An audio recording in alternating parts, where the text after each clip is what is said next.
வணக்கம் TechApps Tamil YouTube சேனலுக்கு உங்களை அன்புடன் வரவேற்கிறேன். இன்னைக்கான வீடியோவில் நம்ம பார்க்க போகிறது ஆப்பிள் தரப்புலேருந்து இப்போ ரீசெண்டாக நீங்கள் லீக்ஸ் அண்ட் ரூமர்ஸ் எல்லாமே பார்த்துருப்பீங்க. ஆப்பிள் தரப்புலேருந்து ஒரு காரை லான்ச் பண்ண போகிறாங்க அப்படின்னு சொல்லிட்டு இருந்தாங்க. இந்த ஆப்பிள் கார் எப்படி இருக்கும் அண்ட் இந்த காரோடைய ப்ரைஸ் என்ன அண்ட் இந்த காரோடைய கான்செப்ட் என்னதான் இருக்குது அப்படின்னு சொல்லிட்டு எல்லா விஷயங்களுமே இந்த கார் பற்றின எல்லா விஷயங்களுமே இந்த வீடியோவில் ஃபுல்லாக பார்க்க போகிறோம். வீடியோ ஸ்கிப் பண்ணாமல் தொடர்ந்து பார்த்துக்கிட்டே இருங்க, ரொம்ப இன்ட்ரெஸ்டிங்காக இருக்க போகுது. நீங்கள் இதுதான் நம்ம சேனலுக்கு ஃபர்ஸ்ட் டைம் விசிட் பண்ணுறீங்க அப்படின்னா மறக்காமல் சப்ஸ்கிரைப் பண்ணி பக்கத்தில் உள்ள பெல் ஐக்கானை ப்ரெஸ் பண்ணிக்கங்க. அண்ட் இப்போ வாங்க வீடியோக்குள்ள போகலாம்.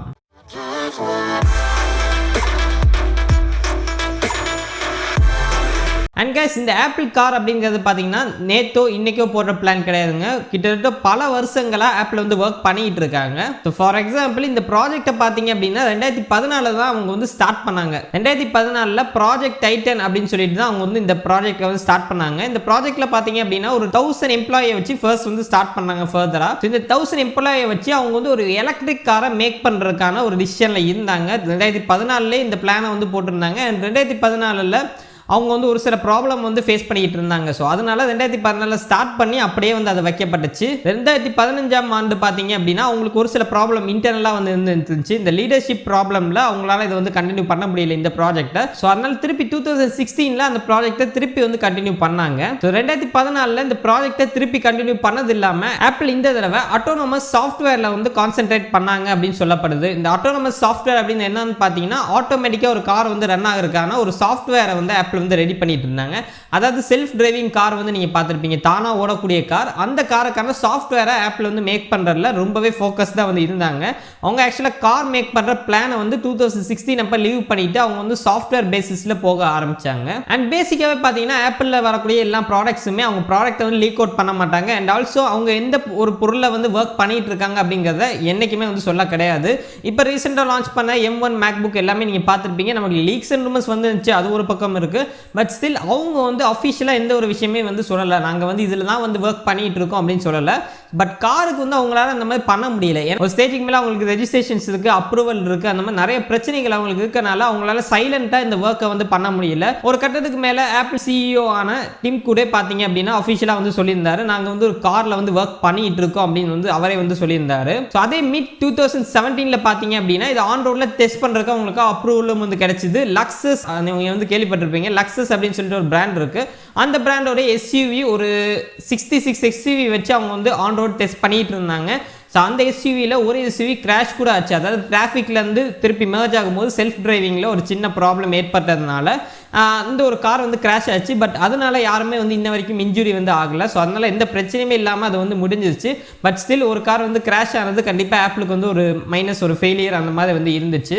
பட் ஸ்டில் இந்த கார் எப்படி ரன் ஆகுது அப்படின்னு பார்த்தீங்கன்னா ஆக்சுவலாக இது ஒரு லக்ஸஸ் கார். அது மேலே டாப்பில் நீங்கள் பார்த்தீங்க அப்படின்னா உங்களுக்கு தெரியும் ஒரு ரவுண்டா ஒரு ஃபேன் மாதிரி கொடுத்துருக்காங்க. இந்த ஃபேனுக்குள்ள உங்களுக்கு லிடார் சென்சார் பிளஸ் அதர் இன்னும் கொஞ்சம் சென்சார் யூஸ் பண்ணியிருக்காங்க. அண்ட் இந்த சென்சார் கூடவே டீப் இன்டகிரேஷன் ஆஃப் அவங்களுடைய சாஃப்ட்வேர் யூஸ் பண்ணி இன்டகிரேட் பண்ணி ஒரு செல்ஃப் டிரைவிங் காரை அவங்க ரெடி பண்ணி வச்சிருந்தாங்க. அண்ட் நெக்ஸ்ட் பார்த்தீங்கன்னா ஆப்பிள் வால்ஸ்வேகன் கூட ஒரு பார்ட்னர்ஷிப் மாதிரி பண்ணி அவங்களுடைய வால்ஸ்வேகன் கார்ஸ்ல ஆப்பிளுடைய சாஃப்ட்வேரை இன்டகிரேட் பண்ணி ஒரு செல்ஃப் டிரைவிங் காரை கொடுக்கலாம் அப்படின்னு சொல்லிட்டு ஒரு பிளான் பண்ணியிருந்தாங்க. பட் அந்த பிளான் எக்ஸிக்யூட் ஆகல. ஏதோ ஒரு ப்ராப்ளம்னால அவங்களால அதை எக்ஸிக்யூட் பண்ண முடியல. பட் அவங்க அதை பின்வாங்காம இன்ன வரைக்கும் கூட அவங்க அந்த டெஸ்டிங்ல ஈடுபட்டு இன்ன வரைக்கும் கூட அவங்க இன்னும் டீப்பா டெஸ்ட் பண்ணிட்டு இன்னும் டெவலப் பண்ணிக்கிட்டே தான் இருக்காங்க. இன்ன வரைக்கும் இதுதான் நடந்துட்டு இருக்கு. இதுதான் இந்த ஆப்பிள் காரோட ஹிஸ்டரி. இதுதான் அவங்க 2014 ஸ்டார்ட் பண்ணி இன்ன வரைக்கும் அதை தொடர்ந்து செஞ்சுக்கிட்டே வந்துட்டு இருக்காங்க. இப்போ 2020 கரண்ட் ஸ்டேட்டஸ் என்னன்னு பார்த்தீங்கன்னா ஆப்பிளுக்கு அவங்களுடைய ஓன் காரை ரெடி பண்ணுறதுக்கான ஐடியா திருப்பி வந்திருக்கு. அதாவது 2014 அவங்க பிளான் பண்ண அந்த ஐடியா, 2014 அவங்க எலக்ட்ரிக் காரை கொண்டு வரதுக்கான ஐடியா இருந்தாங்க. அந்த ஐடியாவை இப்போ திருப்பி மெர்ஜ் பண்ணியிருக்காங்க. அதாவது அவங்களுடைய சாஃப்ட்வேர், அவங்களுடைய ஹார்ட்வேர், அவங்களுடைய கார் இது எல்லாத்தையுமே சேர்த்து டோட்டலாக ஆப்பிள் கார் அப்படின்னு சொல்லிட்டு ஒரு காரை லான்ச் பண்ண போகிறாங்க. அண்ட் இந்த கார் எப்போ லான்ச் ஆகும் அப்படிங்கிறது தான் எல்லாத்துக்கும் இருக்கக்கூடிய கேள்விகள். அதுக்கு நான் அப்புறமா பதில் சொல்கிறேன். இப்போதைக்கு கரண்ட் ஸ்டேட்டஸில் இந்த கார் உங்களுக்கு ஆப்பிள் மட்டுமே செய்ய போகிறது கிடையாது. ஆப்பிளும் BMW பிஎம்டபிள்யூவும் டைப் பண்ணி இந்த காரை வந்து ரெடி பண்ணுறதா இப்போதைக்கு லீக்ஸ் அண்ட் ரூமர்ஸ் வந்து வந்திருக்கு. இது அஃபிஷியலாக எதுவுமே வந்து சொல்லலை. இது வரைக்கும் ஆப்பிள் எதுவுமே அஃபிஷியல் நம்மளுக்கு சொல்லலை. ஒரே ஒரு திம் கூடுன்னு சொல்லியிருந்தாரு நாங்கள் காரில் ஒர்க் பண்ணுறோம் அப்படின்னு சொல்லிட்டு. அதுக்கு மேலே அவர் எந்த ஒரு விஷயமே வந்து இந்த ஒரு ஆப்பிள் காரை பற்றி வந்து சொல்ல கிடையாது. அண்ட் இந்த காருக்காக ஆப்பிள் அவங்களுடைய ஓன் ஒரு சிப்பை வந்து ரெடி பண்ண போகிறாங்க. இந்த சிப்புக்கான ஃபேக்ட்ரி தான் இப்போ 2020 வந்து தேடிட்டு இருக்காங்க. இதை தேடி அவங்க வந்து இனிமேல் கொண்டு வரதுக்கு எப்படியும் ஒரு ஃபியூ இயர்ஸ் வந்து ஆகும். பட் ஸ்டில் இந்த கார் பார்த்தீங்க அப்படின்னா கிட்டத்தட்ட இது வந்து ஒரு ஆக்சுவலாக ஒரு எலக்ட்ரிக் கார். இந்த எலக்ட்ரிக் கார் வந்து செல்ஃபாகவே வந்து டிரைவ் ஆகும். அதாவது ஆட்டோமேட்டிக்காக நம்ம கையே வைக்காமல் காரை வந்து ஆட்டோமேட்டிக்காக ரன் ஆகும். அந்த மாதிரி ஒரு அல்காரிதமில் ஒரு சாஃப்ட்வேர் அண்ட் ஹார்ட்வேரோட இன்டர்கேஷனில் நல்லா வந்து பண்ணுவாங்க அப்படிங்கிறது தான் என்னோட எக்ஸ்பெக்டேஷன். இது ஆக்சுவலாக பார்த்தீங்கன்னா டெஸ்லாவில் ஆல்ரெடி இதே கான்செப்ட் வந்து ஓடிட்டு இருக்கு. இதே கான்செப்டில் ஆல்ரெடி டெஸ்லாவில் கார் வந்திருக்கு. இந்த டெஸ்லா கார்ஸ்க்கு இந்த ஆப்பிள் கார் வந்து காம்படிட்டராக இருக்கிறதுக்கான வாய்ப்புகள் அதிகமாகவே வந்து இருந்துகிட்டு இருக்கு. ஏன்னா ஆப்பிளும் கிட்டத்தட்ட உங்களுக்கு டெஸ்லா இருக்கக்கூடிய ஐடியாஸை ஆப்பிளுமே இம்ப்ளிமெண்ட் பண்ணுறாங்க. பட் வேறு வேறு ஃபீல்டில் ஆப்பிள் வந்து பார்த்தீங்க அப்படின்னா இப்போ எலக்ட்ரானிக்ஸில் இருக்காங்க. பட் டெஸ்லா வந்து ஆட்டோமொபைல்ஸில் இருக்காங்க. பட் இப்போ ஆப்பிள் திருப்பி வந்து ஆட்டோமொபைல்ஸுக்கு வந்தாங்க அப்படின்னா கிட்டத்தட்ட சிமிலராக தான் இருக்கும். உங்களுடைய காசு எல்லாமே கிட்டத்தட்ட சிமிலராக இருக்கும். டெஸ்லாவுடைய அதே ஒரு மெத்தடை தான் இவங்க ஃபாலோ பண்ணுவாங்க. அந்த மாதிரி தான் வந்து இருந்துகிட்டு இருக்கும் அப்படிங்கிறது என்னுடைய ஒரு எக்ஸ்பெக்டேஷன். அண்ட் இந்த கார் ஃபைனலாக பார்த்தீங்க அப்படின்னா டெஸ்லாக்கான காம்படிட்டராக இருக்கிறதுக்கான வாய்ப்புகள் ரொம்பவே வந்து அதிகமாக இருக்குது. அண்ட் இதோடைய டிசைன் எல்லாம் எப்படி இருக்கும் அப்படிங்கிறது எனக்கு தெரியல. பட் ஒரு சில ஸ்க்ரீன்ஷாட் நான் போட்டு காமிக்கிறேன். ஜஸ்ட் நீங்கள் பாருங்கள், அந்த டிசைனில் மேபி லான்ச் ஆகிறதுக்கான வாய்ப்புகள் இருக்குது. அண்ட் கைஸ் நெக்ஸ்ட் இந்த கார் எப்போ லான்ச் ஆகும் அப்படிங்கிறத எல்லாருமே வந்து கேட்டுகிட்டே வந்து இருப்பீங்க. அக்கார்டிங் டு மின்சிக்கு அப்படிங்கிறவர் தான் வழக்கமாக பார்த்தீங்க அப்படின்னா ஆப்பிளுடைய லீக்ஸ் அண்ட் ரூமர்ஸ் எல்லாமே சொல்லிட்டு இருப்பாரு. ஐஃபோன் SE 2020 அண்ட் இப்போ லான்ச் ஆன ஐஃபோன் 12 சீரிஸ் எல்லாத்துக்குமே அவர் தான் சொன்னார். அவர் சொன்னபடி ஓரளவுக்கு அவர் சொன்ன லீக்ஸ் அண்ட் ரூமர்ஸ் எல்லாமே கரெக்டாக இருந்துச்சு. ஸோ அவர் வந்து இதை பிலீவ் பண்ணுறாரு. ஆப்பிள் வந்து ஒரு காரில் ஒர்க் பண்ணிட்டு இருக்காங்க அப்படிங்கிறத அவர் வந்து சொல்கிறாரு. அண்ட் இந்த கார் பார்த்தீங்க அப்படின்னா 2023 அல்லது 2025 இதுக்கு நடுவில் வந்து லான்ச் பண்ணுறதுக்கான வாய்ப்புகள் இருக்குது அப்படின்னு சொல்லியிருக்காங்க. ஸோ அக்கார்டிங் டு மின்சிக்கு இவர் வந்து சொல்கிறது என்னன்னு பார்த்தீங்கன்னா 2023 2025 கண்டிப்பாக ஆப்பிள் தரப்புலேருந்து ஒரு கார் வரும் அப்படின்னு வந்து சொல்லியிருக்காரு. ஸோ நானும் பிலீவ் பண்ணுறேன் கூடிய சீக்கிரம் இது வரதான் போகுது. பட் இப்போ நம்ம டிஸ்கஸ் பண்ணுறது எல்லாமே ஏர்லி ஸ்டேஜ் தான். ஸோ இதோட ஸ்பெசிஃபிகேஷன் என்ன இருக்க போகுது அண்ட் இந்த காரோடைய எக்ஸாக்ட் டிசைன் வந்து எப்படி இருக்க போகுது அண்ட் இதில் யூஸ் பண்ணியிருக்கக்கூடிய டெக்னாலஜி என்ன அப்படிங்கிறதெல்லாம் இன்னும் அவங்க வந்து லீக் அவுட் பண்ணலை.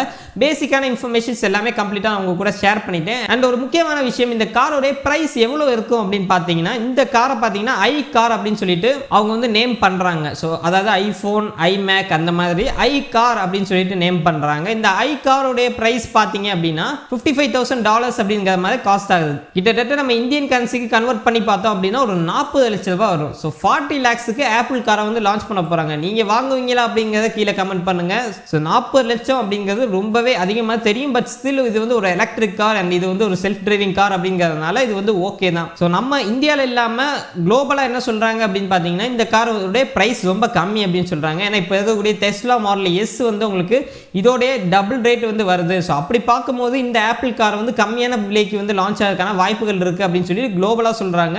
பட் இந்தியாவுக்கு 40 lakhs கொண்டு வருவாங்களா அப்படிங்கிறத டவுட் தான். ஏன்னா இந்தியாவுக்கு டேக்ஸ் எல்லாம் போட்டு உங்களுக்கு பயங்கரமாக ரேட் வந்து வந்துடும். ஸோ அப்படி வரும்போது இந்தியாவில் எவ்வளோ லான்ச் பண்ணாங்க அப்படிங்கிறது எனக்கு தெரியல. பட் ஸ்டில் இந்தியாவுக்கு வந்தாலுமே இந்த எலக்ட்ரிக் காரை நீங்கள் பை பண்ணுறது அப்படிங்கிறது இப்போதைக்கு நான் சொன்னது அதுதான் இனிஷியல் ஸ்டேஜ். இதில் என்ன டெக்னாலஜி யூஸ் பண்ணியிருக்காங்க எதுவுமே இன்ன வரைக்கும் தெரியல அப்படிங்கிறதுனால பொறுத்து இருந்தால் நம்ம வந்து பார்க்கணும் இது என்ன ஸ்பெசிஃபிகேஷனில் வருது அப்படிங்கிறத பார்த்துட்டு மேபி நல்லா இருந்துச்சுன்னா சில பேர் வாங்குவாங்க. ஸோ கைஸ் ஓவரால் இந்த ஆப்பிள் கார் அப்படிங்கிறது என்னன்னு பார்த்தீங்கன்னா ஒரு எலக்ட்ரிக் கார் அண்ட் இந்த எலக்ட்ரிக் கார் பார்த்தீங்கன்னா செல்ஃப் டிரைவிங் கார். இது ஆட்டோமேட்டிக்காக வந்து டிரைவ் ஆகும், நம்ம ஒன்றுமே பண்ண தேவையில்லை. அந்த மாதிரி வந்து ஆப்பிள் கொண்டு வர போகிறாங்க. டியூ டு இந்த சாஃப்ட்வேர் அண்ட் ஹார்ட்வேர் ரெண்டுத்தையும் டீப் இன்டகிரேஷன் பண்ணி அவங்க இந்த மாதிரி ஒரு விஷயத்தை வந்து எடுத்துகிட்டு வர போகிறாங்க. ஆக்சுவலி இந்த கான்செப்ட் என்ன பொறுத்த வரைக்கும் ஒரு நல்ல கான்செப்ட் தான். பட் பப்ளிக்கு இது எந்த அளவுக்கு ஹெல்ப்ஃபுல்லாக இருக்குது அண்ட் எந்த அளவுக்கு இது வந்து நல்லா ஒர்க் அவுட் ஆகும் அப்படிங்கிறது எனக்கு வந்து தெரியல. பட் ஆப்பிள் வந்து ஒன்றில் இறங்குறாங்க அப்படின்னா கண்டிப்பாக அவங்க வந்து டீப்பாக இதை யோசித்து கண்டிப்பாக இதுக்காக அவங்க 2014 அவங்க வந்து ட்ரை பண்ணிக்கிட்டு இருக்காங்க.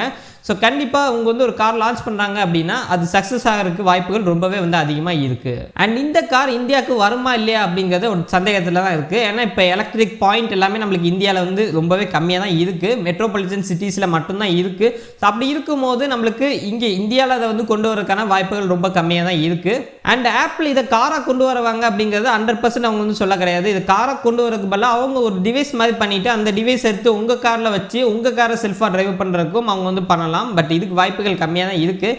என்னை பொறுத்த வரைக்கும் இப்போதைக்கு வந்திருக்க லீக்ஸ் அண்ட் ரூமர்ஸ் படி ஆப்பிள் வந்து ஒரு கார் லான்ச் பண்ண போகிறாங்க. அதாவது BMW கூட டைப் பண்ணி ஒரு சூப்பரான காரை வந்து லான்ச் பண்ண போகிறாங்க.